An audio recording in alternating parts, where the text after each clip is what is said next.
Hello friends, welcome back. जैसा कि आपको पता है, आरएस मीन्स प्रशासनिक नीति शास्त्र की सीरीज़ चल रही है। उसके अंदर आज का टॉपिक है नैतिक आचरण संहिता और केस स्टडी। तो आज इसको पढ़ते हैं। चलो। लोक सेवकों हेतु नैतिक आचरण संहिता, code of conduct for civil servants. नीति संहिता और आचरण संहिता दोनों का ही संबंध प्रशासन या प्रबंध में नैतिकता की स्थापना से होता है। इन दोनों में व्यवहारिक तौर पर अंतर करना संभव नहीं है, परंतु सैद्धांतिक तौर पर इसमें अंतर किया जा सकता है। नैतिक संहिता मतलब कोड ऑफ एथिक्स मूल आधार है, जिसके अंदर कुछ नैतिक मूल्यों को शामिल किया जाता है, जबकि आचरण संहिता नैतिक संहिता पर आधारित है। एक दस्तावेज होता है, एक डॉक्यूमेंट होता है, जो कुछ निश्चित कार्यों या आचरणों के बारे में यह बताता है कि किसी भी अधिकारी को इन्हें करना चाहिए या नहीं। दूसरे शब्दों में, नैतिक संहिता सामान्यतः मूर्त होती है, जबकि आचरण संहिता विशिष्ट व मूर्त दोनों होती है। नैतिक संहिता तुलनात्मक रूप से स्थायी होती है। नैतिक मूल्यों में परिवर्तन बहुत धीमी गति से आते हैं, जबकि आचरण संहिता अपेक्षाकृत अधिक परिवर्तनशील है। समय के साथ इनमें बदलाव आता रहता है। उदाहरण के तौर पर, ईमानदारी नैतिक संहिता का एक पक्ष है जो लगभग हर समय स्थायी रहती है, परंतु आचरण संहिता में परिवर्तन इसलिए होता है क्योंकि समय के साथ बेईमानी के नए नए रूप सामने आते हैं। इसलिए इनसे निपटने के लिए आचरण संहिता में भी यथोचित परिवर्तन करने पड़ते हैं, जैसे कि डोपिंग विरोधी नियम, मैच फिक्सिंग विरोधी नियम आदि। अब है requirement of code of conduct for public servant. आवश्यकता क्यों है नैतिक आचरण संहिता की?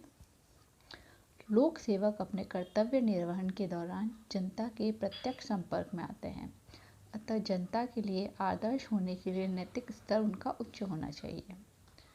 नैतिकता की नींव उत्तरदायित्व और जवाबदेहिता की धारणा पर ही रखी जाती है, अतः अधिकारों के दुरुपयोग से बचने के लिए आचरण संहिता आवश्यक है।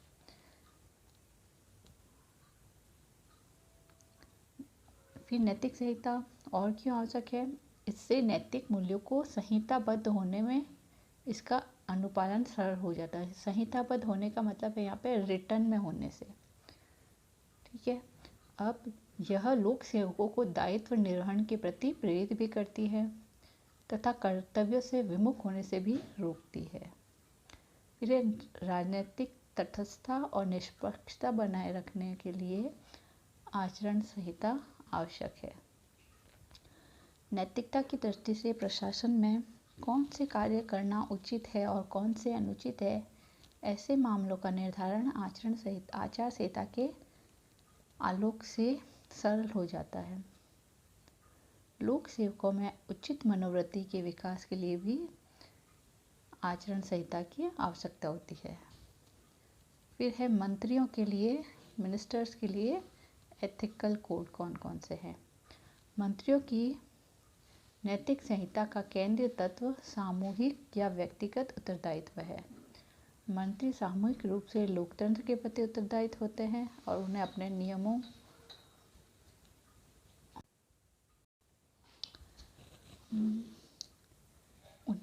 विभाग की नीतियों, निर्णयों और कार्यों के लिए उत्तरदायित्व स्वीकार करना चाहिए। सार्वजनिक धन का उपयोग पार्टी के कार्यों या राजनीतिक किसी निजी लाभ के लिए नहीं करना चाहिए। पार्टी से यहाँ मतलब है राजनीतिक पार्टी जिससे वो संबंधित है। लोकसभा में आने वाले मंत्रियों को अपने संसदीय क्षेत्र में प्रतिनिधि व मंत्रियों के रूप में प्राप्त दो विभिन्न भूमिकाओं को मिला नहीं करना चाहिए। मंत्री के रूप में वे सारे देश का प्रतिनिधित्व है, न कि क्षेत्र विशेष का, और मंत्रियों द्वारा सिविल सेवकों की राजनीतिक निष्पक्षता को बनाए रखना चाहिए। उन पर दल विशेष के प्रति झुकाव प्रदर्शित करने के लिए दबाव नहीं डालना चाहिए। मंत्री को सुशासन के उपकरण के रूप में कार्य करना चाहिए। प्रशासन में उत्तरदायित्व, ईमानदारी, निष्पक्षता और वस्तुनिष्ठता व न्याय जैसे नैतिक मूल्यों को बनाए रखने में योगदान देना चाहिए। मंत्रिमंडल के प्रमुख के रूप में प्रधानमंत्री या मुख्यमंत्री का उत्तरदायित्व बनता है कि वे नैतिक संहिता का पालन सुनिश्चित करें। विधायिका के सदस्यों के लिए नैतिक संहिता। संसद सदस्य कोई भी ऐसा कार्य नहीं करेंगे जिससे संसद की प्रतिष्ठा को ठेस पहुंचे, उनकी विश्वसनीयता पर प्रश्न लगे। निजी हित व सार्वजनिक हित के बीच टकराव की स्थिति में सार्वजनिक हित को ही प्राथमिकता मिले। संसद में वोट देने व प्रश्न पूछने के बदले धन या कोई अन्य लाभ प्राप्त नहीं करें। पद का सदुपयोग जनता की भलाई में करें। धर्मनिरपेक्षता को बनाए रखें और मौलिक कर्तव्यों को हमेशा याद रखें। उसके बाद है सिविल सेवकों के लिए नैतिक संहिता। ठीक है। भारत सरकार ने विभिन्न सेवकों के लिए कोई निश्चित नैतिक संहिता नहीं बनाई है। भारत सरकार ने सिविल सेवकों के लिए कोई निश्चित नैतिक संहिता नहीं बनाई है, किंतु कुछ नैतिक मूल्यों पर आचरण संहिता में बल दिया गया है, जिन्हें नैतिक संहिता माना जा सकता है। जैसे कि संविधान की प्रस्तावना में शामिल आदर्शों में निष्ठा रखना, तटस्थता, निष्पक्षता बनाए रखना, प्रत्येक मामलों में गुण अवगुण का आधार देखना, किसी राजनीतिक दल के प्रति सार्वजनिक निष्ठा न रखना, किसी दल से लगाव हो तो उसे अपने कार्य में व्यक्त न होने देना, देश के सामाजिक सांस्कृतिक वैविध्य के प्रति सम्मान का भाव रखना, लिंग, जाति, वर्ग व अन्य कारणों से वंचित समूह के प्रति करुणा का भाव रखना, निर्णय प्रक्रिया में उत्तरदायित्व और पारदर्शिता का पूरा ख्याल रखना, उच्चतम सत्यनिष्ठा बनाए रखना, सरकारी कार्यों में अनावश्यक खर्च रोकना, संसाधनों का सही प्रयोग करना, अपने राजनीतिक प्रमुखों को स्पष्ट, निर्भीक और गैर राजनीतिक तौर पर सलाह देना, यह सुनिश्चित करना कि प्रत्येक अधिकारी अपने अधीनस्थों को एक ऐसा माहौल प्रदान करे जिससे जनता को उच्च संतुष्टि स्तर पर सेवाएं प्रदान की जा सके। अब है सिविल सेवा आचरण संहिता। ठीक है। संविधान के अनुच्छेद 309 के पर प्रदत्त शक्तियों का प्रयोग करते हुए राष्ट्रपति ने सिविल सेवा आचरण संहिता का निर्माण करवाया और केंद्र सरकार के कर्मचारियों के लिए केंद्रीय सिविल सेवा आचरण नियमावली 1961 अधिसूचित किए। इसके अनुसार शासकीय सेवकों को अपने सेवा काल में निर्धारित मापदंडों के अनुसार ही आचरण करना अपेक्षित है। इस आचरण संहिता के कुछ बिंदु हैं जो निम्न हैं। प्रत्येक शासकीय सेवक सदैव पूर्ण रूप से सनिष्ठ रहेगा, कर्तव्यपरायण रहेगा और अशोभनीय कार्य नहीं करेगा। प्रत्येक शासकीय सेवक अपने पदीय कर्तव्यों के पालन में अशिष्टता से कार्य नहीं करेगा, विलंबकारी कार्यनीति नहीं अपनाएगा, ऐसा कुछ कार्य नहीं करेगा जो अनुशासनहीनता का द्योतक हो। शासकीय अवकाश किसी व्यक्ति को किराए अथवा लाभार्थ उपयोग के लिए नहीं दे सकता। शासकीय आवास मतलब जो रहने के लिए उन्हें घर दिया जाता है वो।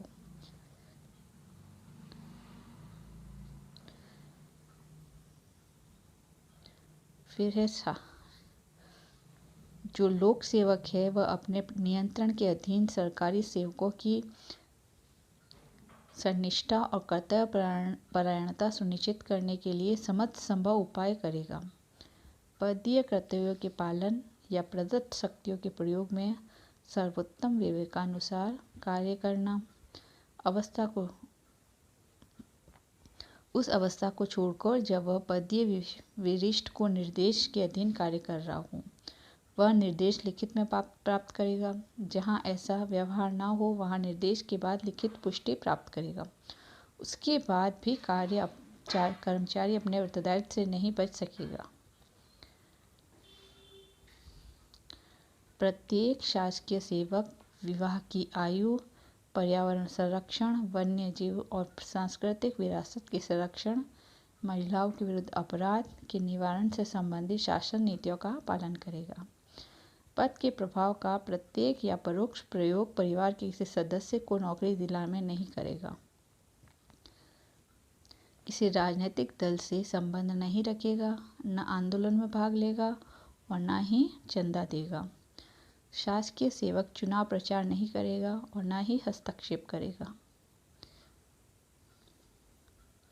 भारत की प्रभुता, अखंडता, सार्वजनिक व्यवस्था और नैतिकता के हितों के पर प्रतिकूल प्रभाव डालने वाले संघ में सम्मिलित नहीं होगा। समाचार पत्र, नियतकालिक के प्रकाशन या मीडिया को न तो स्वामित्व रखेगा, न संचालन करेगा और न ही संपादन व प्रबंधन में भाग लेगा। विहित प्राधिकारी की मंजूरी के बिना लेख प्रकाशित नहीं करेगा। साहित्यिक, कलात्मक और वैज्ञानिक प्रसारण के लिए ऐसी स्वीकृति आवश्यक नहीं होगी। ऐसे उद्गार या राय प्रकट नहीं करेगा जो शासन की नीतियों के प्रतिकूल हो। कर्मचारी संघ के पदाधिकारियों के रूप में सेवा शर्तों की सुरक्षा या सुधार के लिए सद्भावना से व्यक्त विचार अपवाद होंगे।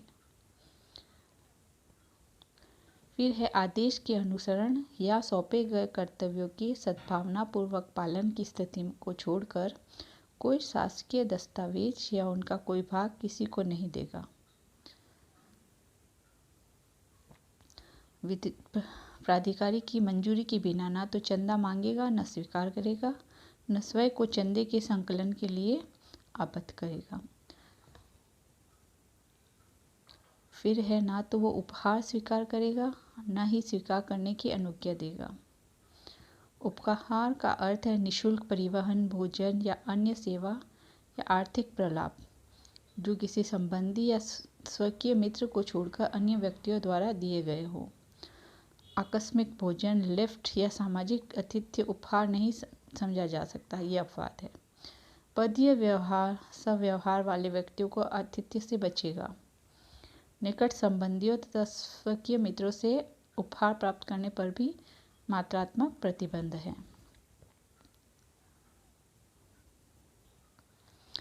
कोई भी शासकीय सेवक न दहेज लेगा, न ही लेने के लिए प्रेरित करेगा। शासकीय सेवक स्वयं के लिए मान पत्र, अभिनंदन पत्र, प्रशंसा पत्र स्वीकार नहीं करेगा। स्वयं के लिए या अन्य शासकीय सेवकों के लिए आयोजित सम्मान सभा में उपस्थित नहीं होगा। अनौपचारिक विदाई समारोह इसका अपवाद है। फिर है प्रत्यक्ष या अप्रत्यक्ष रूप से कोई कारोबार नहीं करेगा, अन्य सेवा नहीं करेगा, किसी निकाय में पद धारण नहीं करेगा, परिवार के सदस्यों द्वारा प्रबंधित कंपनी का प्रचार नहीं करेगा, न ही बैंक, कंपनी या सोसाइटी के प्रबंधन में भाग लेगा। कुछ अपवाद है जैसे कि सामाजिक या खैराती मतलब सोशल प्रकृति के क्रियाकलाप, साहित्यिक, कलात्मक या वैज्ञानिक प्रकृति के क्रियाकलाप, खेलकूद के क्रियाकलाप या अध्यावसायी के रूप में। मध्य प्रदेश सोसाइटी पंजीकरण 1973 के अधीन पंजीकृत साहित्य वैज्ञानिक प्रकृति के क्लब का प्रबंधन सरकारी कर्मचारियों के लिए हित के लिए निर्मित सोसाइटी आदि इसके अपवाद है। उसके बाद आता है स्टॉक शेयर आदि में सट्टा नहीं लगाएगा। शासकीय सेवक निजी कार्यों का प्रबंध इस प्रकार करेगा कि संभवतः ऋणग्रस्तता को टाला जा सके। 2,000 रुपये से अधिक का उधार अकाउंट पे चेक से लेगा। स्वयं या परिवार के स्वामित्व की स्थावर संपत्ति का विवरण विहित फॉर्म में प्रस्तुत करेगा। विहित प्राधिकारी की पूर्व जानकारी के बिना स्वयं या परिवार के नाम पट्टा, बंधक, क्रय विक्रय, दान द्वारा या अन्य कोई स्थावर संपत्ति अर्जित नहीं करेगा। अधिक मूल्य की जंगम संपत्ति के विषय में भी जानकारी देगा। शासकीय कार्यों में प्रतिकूल आलोचना व मानहानि कारक आक्षेप का विषय बन गया हो तो मामले में निर्दोष सिद्धि के लिए न्यायालय या समाचार पत्र का सहारा नहीं लेगा। सेवा संबंधी मामलों में अपने हितों की वृद्धि के लिए वरिष्ठ प्राधिकारी पर कोई राजनीतिक या अन्य प्रभाव नहीं डलवाएगा। पहले पति पत्नी के जीवित होने पर दूसरे विवाह के लिए शासन की अनुज्ञा आवश्यक है। शासकीय सेवक परिवार कल्याण संबंधी नीतियों का भी पालन करेगा। महिला शासकीय सेवक से यौन उत्पीड़न की कोटि में आने वाले कोई भी कृत्य नहीं करेगा। यौन उत्पीड़न के अंतर्गत निम्नलिखित सम्मिलित है: शारीरिक संबंध या कामासक्त व्यवहार, यौन सहमति की मांग या निवेदन, कामासक्त टिप्पणी, अश्लील साहित्य दिखाना आदि।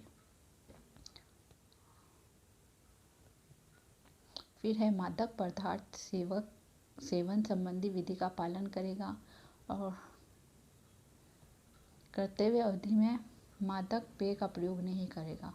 सार्वजनिक स्थल पर नशे की हालत में उपस्थित नहीं होगा। मादक पेय या औषधि का अभ्यासवश अति उपयोग नहीं करेगा। कोई शासकीय सेवक 14 वर्ष से कम उम्र के बच्चे को रोजगार पर नहीं लगाएगा। ये थे आचार संहिता लोक सेवकों के लिए। अब आता है केस स्टडी। केस स्टडी के प्रश्नों को कैसे हल किया जाता है उसके लिए कुछ महत्वपूर्ण बातें हैं, हम यहाँ देखेंगे। केस स्टडी के जो क्वेश्चंस है वो हम अलग से वीडियो में बनाएंगे। तो अभी यहाँ केस स्टडी कैसे सॉल्व करते हैं वो देखते हैं। और ये जो इम्पोर्टेंट पॉइंट्स दिए गए हैं ये लेक्सिकॉन बुक से है, जो कि एथिक्स की बहुत अच्छी बुक है। तो केस स्टडी को कैसे हल करें? जो नीति शास्त्रीय विश्लेषण केस स्टडी में प्रस्तुत भागीदार पक्षों में उनका सापेक्षिक दाव, जवाबदेही और अनिवार्य मुद्दों की पहचान करने की कोशिश करते हैं। फिर पहचान के पश्चात समस्या पर विभिन्न नीतिशास्त्र दिशा निर्देश जो होते हैं, जो आचार नियम होते हैं और जो उसके सिद्धांत होते हैं, उनको व्यवहार में लाया जाता है। केस स्टडी को संबोधित करते वक्त निम्नलिखित प्रश्नों का जवाब देने की कोशिश करनी चाहिए। हमें खुद से पूछना चाहिए कि इसका जवाब क्या होगा। सबसे पहले है, प्रस्तुत केस स्टडी में नीतिशास्त्रीय मुद्दा क्या है? सबसे पहले तो हमें ये ढूंढना चाहिए। उसके बाद क्या उसमें कुछ नैतिक रूप से गलत है? क्या मुद्दा व्यक्तिगत अथवा संस्थागत चिंताओं से कहीं गहरा है? जो ये केस है उससे प्रभावित लोग और संगठन कौन है? मुद्दे के समाधान में किसका महत्वपूर्ण पक्ष है? और जो पक्ष हैं, दोनों पक्ष, उनके मध्य किस प्रकार का दायित्व है? जैसे वफादारी, वाद या करार, हर्जाना, गलत के लिए दावा करना, आभार मतलब अधिकारों के लिए धन्यवाद देना, न्याय मतलब तुलनात्मक आधार पर देखना, उपकार मतलब योग्य व्यक्ति की मदद करना, गैर नुकसान मतलब नुकसान से बचना। प्रत्येक पक्ष कार्यवाही के लिए किस तरीकों को प्राथमिकता देगा?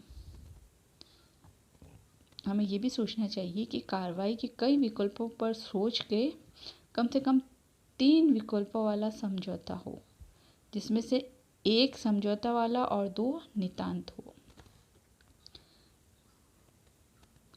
फिर है, किसी कार्रवाई का जो भी केस है उसकी कार्रवाई जो होगी, तो किसी कार्रवाई का प्रत्येक पक्ष पर पड़ने वाले प्रभावों का हमें पूर्वानुमान होना चाहिए कि क्या किसी नीतिशास्त्रीय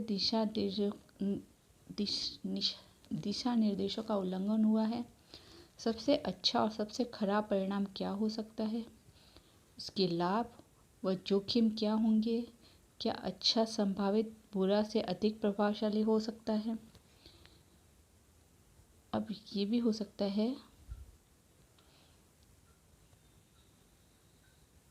क्या कोई ऐसा नियम या सिद्धांत है जिसका उल्लंघन कार्रवाई का कोई विकल्प करता है? प्रभाव, जोखिम व लागतों की सूची बनाएं। कार्रवाई के विकल्प का चुनाव करें और फिर जिस दार्शनिक नीतिशास्त्रीय सिद्धांत से यह संबंधित है उसका उल्लेख करें। अब यहाँ पे कुछ दार्शनिक सिद्धांत दिए गए हैं, जैसे कि नीतिशास्त्रीय अहंवाद, उपयोगितावाद, मानवाधिकार, नीतिशास्त्रीय सापेक्षतावाद, निष्पक्षता व सामाजिक न्याय, आम हित इत्यादि। ये सब देखने के बाद कौन सी वैकल्पिक कार्यवाहियाँ सबसे अच्छा संपूर्ण परिणाम उत्पन्न करेगी, कौन सा विकल्प सबसे नैतिक अधिकारों और गरिमा का आदर करता है, कौन विकल्प नैतिक मूल्य का विकास करता है, क्या विभिन्न नीतिशास्त्रीय व्यवस्था अलग अलग कार्रवाई के लिए विकल्प की ओर ले जा रहा है, क्या कोई ऐसा मुद्दा है जिन पर कोई नीतिशास्त्रीय व्यवस्था लागू नहीं होती है। तो इस तरह केस स्टडी को सॉल्व करने के लिए हमें इन सब बातों को ध्यान में रखना चाहिए। तो ये था आज का वीडियो, आपको कैसा लगा कमेंट में बताएं, प्लीज़ सब्सक्राइब करें। Thank you.